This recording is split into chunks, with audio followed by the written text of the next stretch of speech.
Hello everyone, I hope that you're doing amazing wherever you are in the world. My name is Boom Shikha and I welcome you to my channel.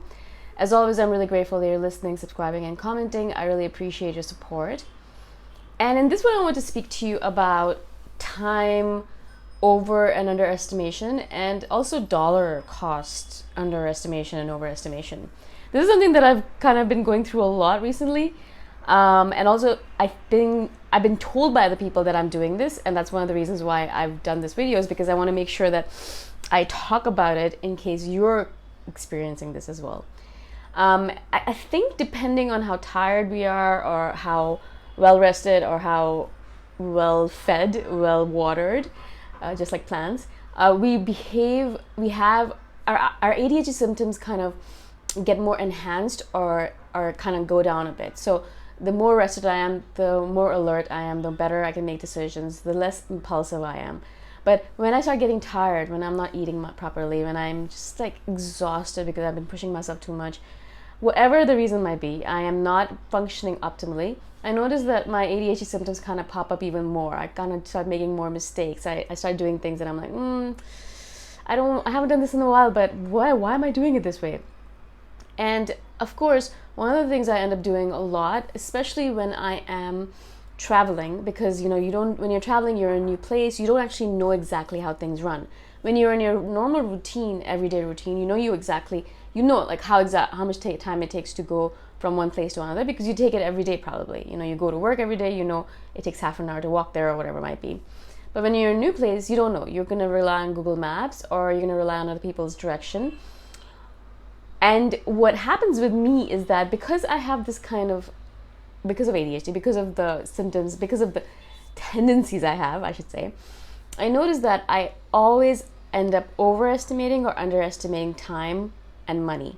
So, for example, with time, I have this fear, this intense fear that I'm going to be late for things. So I always end up being extremely early to things, because I know that if I let myself, get distracted by my project, if I get distracted by anything really what I'm doing, I could just literally be sitting there and staring off into space and forget that time exists.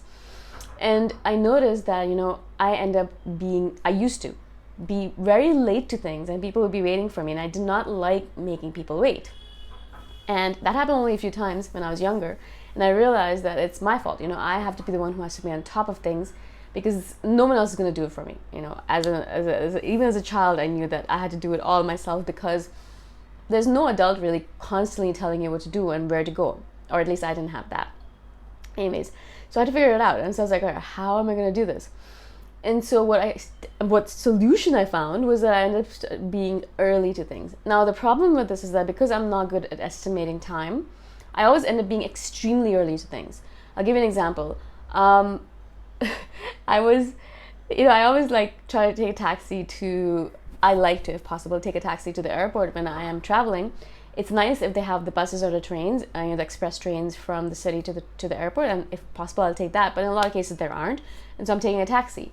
And sometimes the hotel reception will be like, calling the taxi for me, and she'll be like, well, what time do you want me to call them for you? And they always say, because they're neurotypical, they're like, well, 2 hours before the flight should be good enough. If you really want to go early, you can go 3 hours early. And I laugh on the inside, because I'm always like, I need to get there. I need to start from my hotel room to the airport at least 5 hours early. And I know it seems like a really, really, really long time for most people, and they just look at me like, but why? But why? And if only I could explain to them, that would be ideal, but I can't. So I just say, please, can you just set it up like this? Like, don't ask me questions, just set it up. And so now I don't even give them the right time of my flight, because I know they're gonna be like, but you're going 5 hours early. Why are you doing that? And okay, like 5 hours is actually average for me. Sometimes I've gone to an airport 6 or 7 hours early, because I have this intense fear that I'm gonna be late, but also there could be traffic, there could be random things that could stop me on the way. Anything could happen, and I could end up being late. And so in that case, because I'm not good at estimating how much time I should be ahead of schedule, I always end up just overestimating by a lot. I'd rather overestimate though than underestimate in these cases, because I'd rather be there 5 hours early and then sit around and do my work because I have my laptop, and I can just chill, and I can eat, and I can get a Starbucks and and people watch. It's perfect. I'm going to do the same thing in the city anyways, so why not be at the airport and just relax and chill out and not worry. But I do notice that I'm sitting there, and people are like coming in right on time, probably for their flights, or running to catch their flights, and I'm there 5 hours early or 4 hours early, and I just think to myself, what am I doing? Why did I get there so early? What is wrong with me? What is going on? What the hell, right? The same thing happens to me in terms of money estimations as well. So when I'm traveling, I always have to write stuff down. I have to write down what I've spent and then calculate it either weekly or bi-weekly, because what happens to me is that I start kind of panicking a little bit, especially with the exchanges, when I'm in a country where the exchange rate is very different, and I'm like, I don't know, is it $2, is it $5? And so when that happens, I always end up overestimating. I think, oh my god, I've spent thousands of dollars already, probably, when I've only spent like $500-$600. Or I'll underestimate. I'll be like, no, I didn't spend anything. This happens to me a lot in Asia, because Asia is so cheap, and I'll end up buying a lot of things and be like, no, I didn't spend that much, and it ends up being a lot. So in that case as well, I'm overestimating or underestimating. Never actually am I able to say, yeah, this is exactly how much it was. Never. I don't know if neurotypical people are able to do that. I have no idea. I mean, that's why I guess you have calculators and Excel sheets. But for me, I have to write stuff down. Every time I spend something, I write it down. And then I put it into Excel or whatever, and I calculate, okay, this is how much I spent last week. Okay, cool. And then once I see that number, in a lot of cases, I'm quite surprised. I look at the number, I'm like, that was not what I was thinking I'd spend. It was either higher or lower. Thankfully, a lot of times it's lower, because I always try to overestimate rather than underestimate, because I know how I can be. But even so, I have had moments in Asia where, I was in Thailand and I spent money, and I was like, oh my god, I'm spending money like water because it's so cheap here. I don't even know how much money I spent, and I calculated it after, and it was a lot more than I expected. So I have to be extremely careful. Again, I think these are ADHD traits because we don't have the capability of estimating as neurotypical people do. Neurotypical people can estimate distances, time, money, all these things very easily.